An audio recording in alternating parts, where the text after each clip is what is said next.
ba zan yi nadama ko kaɗan ba, a soyayyar ki ba zan yi zurfi ba, halai na ake na gano.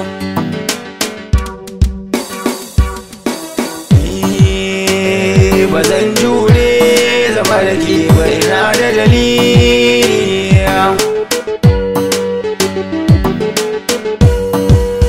So yana son mai ba shi kula ko cikin wani hali, ribar so in ka so a so kada baki misali, ko da na barki ko fito karki tambayi dalili, dan ba za ki saka ni kuka ba. Kauna gare ki ba zan ki karɓa ba, ƙorafin ki ba zai yi karfi ba, ba a raba rai da so na gane hakan ne ba fatin yau ba.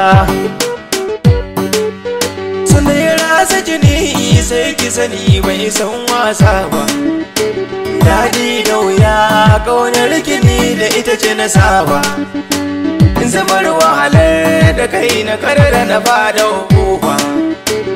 Ba zan jura wani ya zama tarayya da ke ba, zuciya za ta buga in na ganki da babuga, kin ga gwara da barki tun kan na fada babbar damuwa.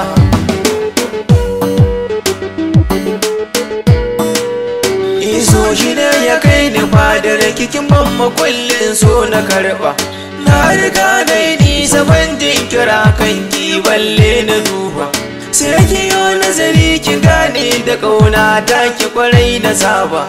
Yanzu na yi nazari na gama yin uzuri kan ki na ya garari, ba ni so na barki dangi su ce mini ban kyauta ba, na zo bira wanki ba wani zance mai haiba, ina kira a wayarki babu wata kalma mai riba, duka bana damuwa da hakan aurenki na duba, amma ki sani yau da gobe ba ta bar komai ba.